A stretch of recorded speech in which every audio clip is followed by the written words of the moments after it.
Hey guys, this is Dekin from Team Crimson, and today we are going to be talking about some card reveals.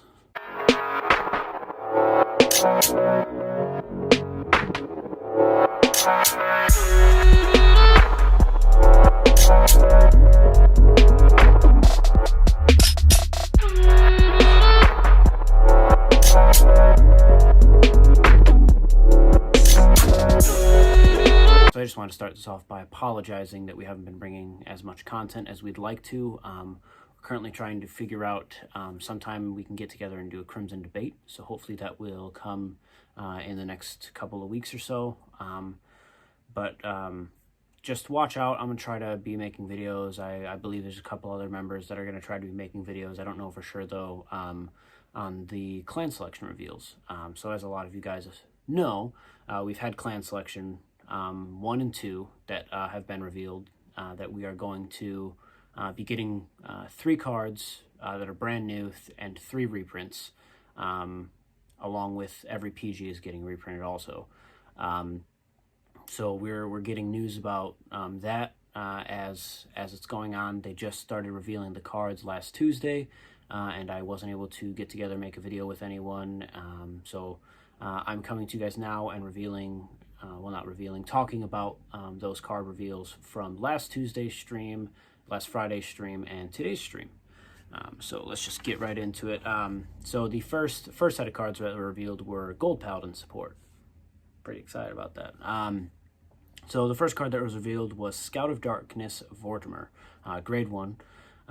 Its effect is auto Vanguard Circle. When placed, look at 7 cards from the top of your deck, reveal up to 1 Spectral Duke Dragon or Black Dragon Knight Vortimer from among them and put them into your hand and shuffle your deck. And then auto, when retired from Rearguard Circle by your card's ability cost, put this card into your soul and one of your Vanguards gets power plus 5,000 until end of turn. So obviously just the generic top 7 searcher. And then also has a cool ability that works very well with Spectral Duke. So then second card was grade 2 Black Dragon Knight Vortimer. Its effect is continuous Vanguard Rearguard. If you have a Scout of Darkness Vortimer in your soul, this unit gains power plus 1,000. And that is not just during your turn, that is continuous. So during your opponent's turn it will also be 10k if you have the Vortimer in soul. And then auto Rearguard, when retired by your card's ability cost, put this unit into your soul and countercharge 1. And then auto, when rode upon by Spectral Duke Dragon, look at 5 cards from the top of your deck, call up to 2 cards from among them to Rearguard Circle and shuffle your deck. So it has that third skill that's like the Gurgwit top 5 on attacks and on guard, where you can call up to 2. And then it also has the countercharge ability. So really good. But then the main man himself, Spectral Duke Dragon, continuous Vanguard Circle. If you have Black Dragon Knight Vortimer in your soul, this unit gains power plus 1k until the and if your opponent's Vanguard is grade 3 or greater, this unit gets critical plus 1. Auto Vanguard Circle, once per turn at the end of the battle it attacked, cost, counterblast 1 and retire 3 rear guards, stand this unit and it gets drive minus 1 until end of turn. If your damage zone has 4 or more cards, this unit gets drive plus 1 instead of drive minus 1. So really spicy. It is a 9 out of 10 times, even if you retire off of his skill to do the restand, he will be a 13k base. So you have force numbers now that you are able to have in Excel. So that's kind of not happy about that, but at the same time, it is a really good card. I don't think it's busted, but I think it is really good and will help people stray away from Gurgwit because that is currently a problem right now, which I should be bringing deck profile tomorrow. But it's just really good. The ability to be a 5-drive Vanguard at limit break is awesome. Very reminiscent of his restand back in the day of killing the 3 rear guards to do so. But so good. Works very well, obviously, with the support cards of the Vortimers, so you can sack the grade 2 to countercharge and sack a grade 1, the grade 1 to gain plus 5k, so instead of 13, he's 18. And then, obviously, with the Black Chains combos, you can get him bigger. But I can go over that a later time if you guys want me to. Just let me know down in the comments if you'd like that or not. But that was Tuesday's stream reveal, and that just really good support for Gold Paladin, and just overall setting the standards for this set. Going forward, Friday we had the reveal of the Gear Chronicle cards. The first card revealed was Lost Gear Dog 8, grade 1, with the effect of auto Vanguard Rearguard when placed from hand. Cost, reveal a grade 3 or greater card from your hand. Search your deck for up to one grade 3 card, reveal it, and put it into your hand. Shuffle your deck, and if you put a card into your hand, choose one or more of cards with the sum of their grades being 3 or greater from your hand and discard them. Then continuous hand, when this card would be discarded, it may be discarded as a grade 3.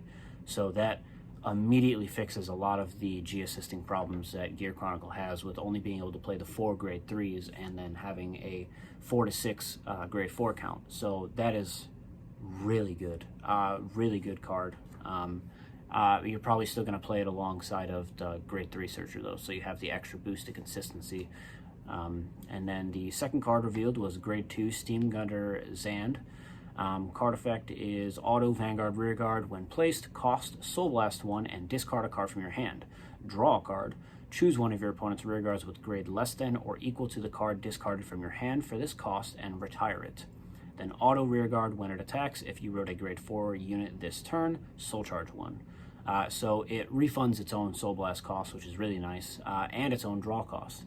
And that's a when placed, so you can do it with the main card's ability, which I will get to in a sec, but the ability to just discard any card and target retire something on their board. Like you can discard Lost Gear 8 and kill a grade 3, grade 3 or lower, because he is counted as a grade 3.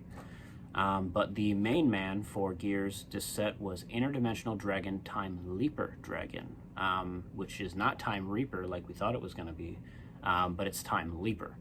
And its effect is auto Vanguard Circle when it attacks a Vanguard. Cost, put a Rearguard on the bottom of your deck. Search your deck for up to one card with grade equal to the card put on the bottom of your deck for this cost, grade +1. Call it to Rearguard, shuffle your deck, and that unit gains power plus 10k until end of turn. So this essentially is Time Leap, which is really cool. But the ability to bot deck one of your rearguards to call a grade 2 or a grade 3 out from deck is really strong. It immediately replaces Metallica Phoenix. I know that in our group we were talking about that, and Brad had said, yeah, that immediately replaces Phoenix as your first grade 4 superior ride if you go first.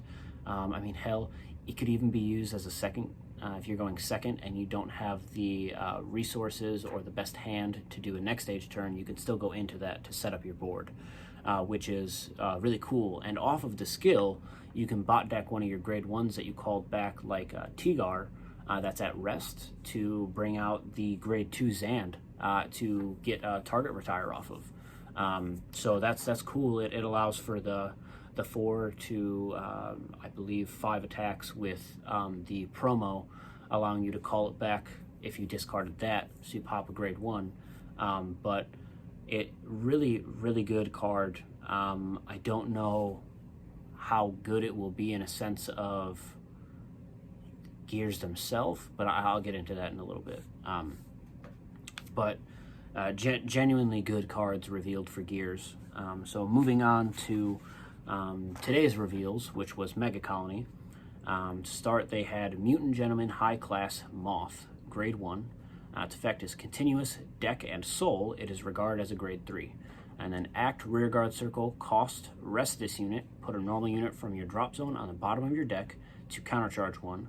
Choose one of your opponent's rearguards, and that unit cannot intercept until the end of this turn. The ability may be only used by a card with the same card name once per turn.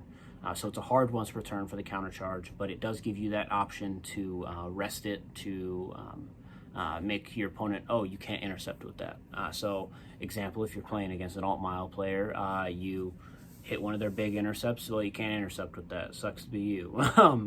But it seals off the intercept. It's a pretty okay card, but once it's tied in with the others, it becomes better. Then they revealed the second card, which is a grade 3. Pincer, attack mutant, intrude scissors. Auto drop zone. At the end of the battle, your grade 3 or greater Vanguard attacked. If a new card was put into your opponent's damage zone this turn, cost counterblast 1 and call this card to rearguard circle. Then auto rearguard when placed, cost soul blast 1, choose one of your rearguards, stand it, and this unit gains power plus 10k until end of turn.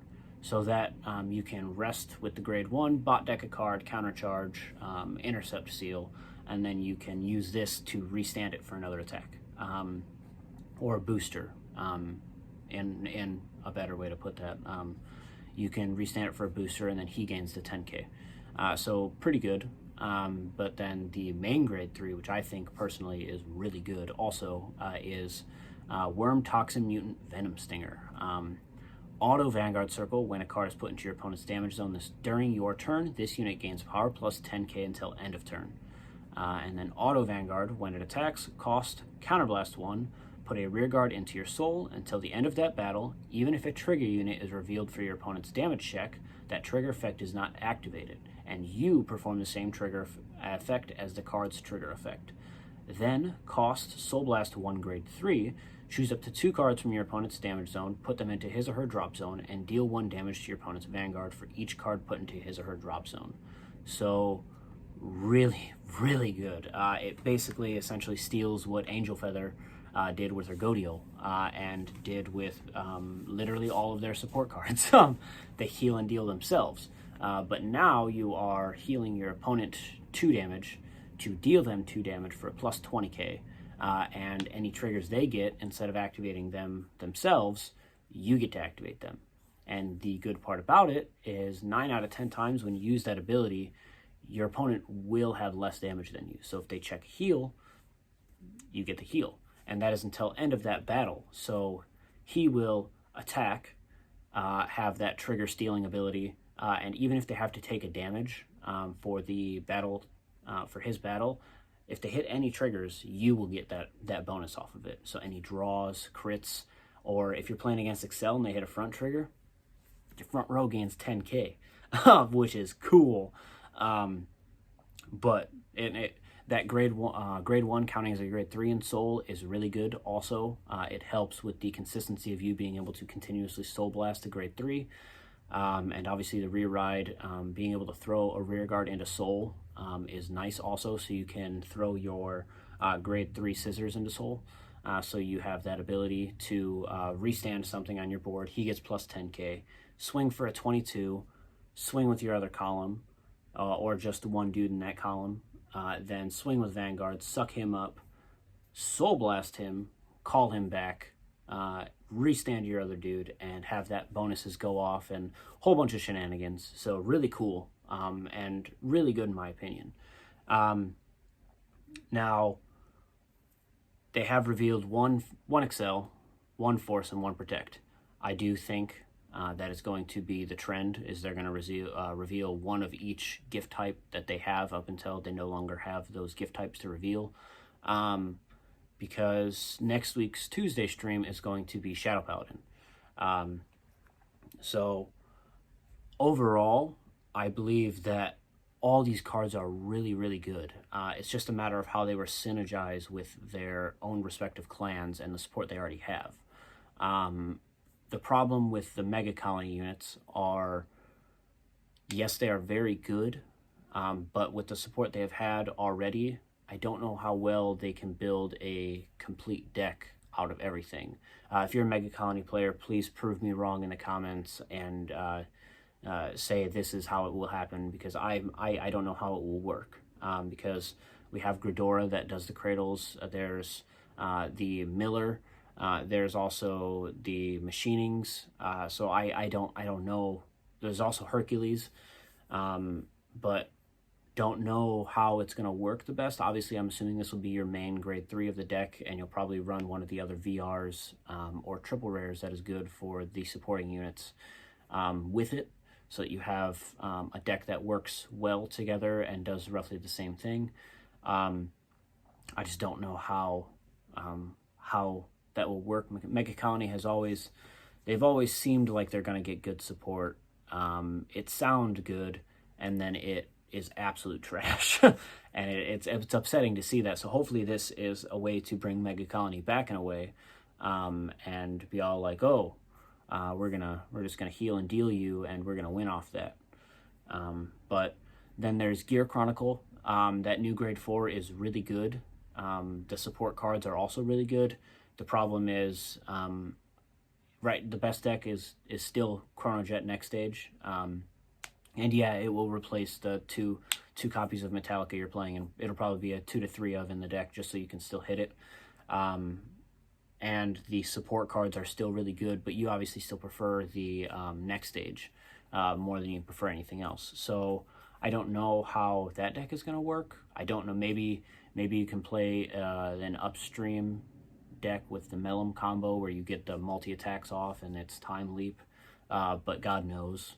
It'd probably be a budget deck, which would be a little weird. But I mean, if it works best, then it works best. I think it'll probably not be as good as just pure Chronojet, because this adds a little bit more consistency to that deck that it's been lacking. And I mean, that new promo's coming out in the set, so the deck's going to be fairly decent too. Then you add these cards on top of it, and it looks like it's going to do pretty well. But then you have golds, which this does not synergize at all with Gurglet.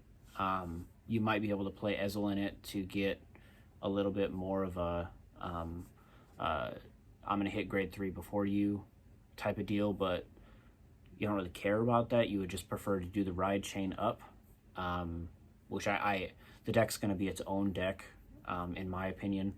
The deck's going to be its own deck that revolves around him. You might play the bluish flames and stuff in it to add the consistency of a lot of excel, so you're drawing more, so you can refund that I have to kill 3 rear guards every turn. And then obviously the black chains, you're going to be playing those because you can put the grade 1 back behind the Vanguard, and as long as you have the grade 2 on board, as long as you have your Vanguard that's placed this turn, it gains 10k instead of 5k. Yeah, I believe that's a skill. That, or it's just 10k, 5k with the unit that's in the row. I can't remember. I have the cards that are sitting over there, but I just can't remember. But that deck looks to be really solid too. The support cards are really good for it. It obviously synergizes around the Vanguard, and being able to get multi-attacks off, kind of like how Gurglet is doing, except just not to the extent that Gurglet is right now with the all of my dudes called off abilities this turn are going to gain 5k for every excel, and I excel spam, which is arguably why it's a problem right now. And I can totally see them coming out with a ban list after these sets are revealed in like February. They're probably gonna, because I know they have the scheduled ban list. I believe it is February. But after these sets drop, they're probably gonna be all like, "Here's all these new cards. Play them. We're gonna hit your old stuff." That, or they just might still not hit anything and unrestrict stuff, which did and didn't do anything. But yeah, no, that's really all that I had to bring you guys. We are getting a stream January 19th about Overdress info finally. I am personally hoping it is not necessarily a reboot, just introducing the G Guardians of Standard with the Blitz orders, because we were promised Blitz orders and never got them aside from a Quick Shield, which is 5k and does nothing. And it's not even 5k shield. It is plus 5k to the unit that is being attacked until end of battle. So hopefully we can get more interactive plays off now in Standard once we can possibly get Blitz orders. That is my hope for Overdress. But we'll find out more info on that the 19th of January. And hopefully we can bring you guys Crimson Debate. But yeah, that's about it. Let me know your comments down below on your thoughts on these 3 different clans getting these supports, and which one you think may or may not be the best of the 3 right now. I think they are all arguably really good, but obviously because personal issues, I believe that Duke is the best. But I should also be bringing you guys my Gurguit deck profile tomorrow, and I will go more in depth about my thoughts on the clan as a whole with the introduction of Gurguit and what I think should happen to them. But yeah, that's coming tomorrow, hopefully. So just comment down below your thoughts. Don't forget to like and subscribe, and I'll see you guys later.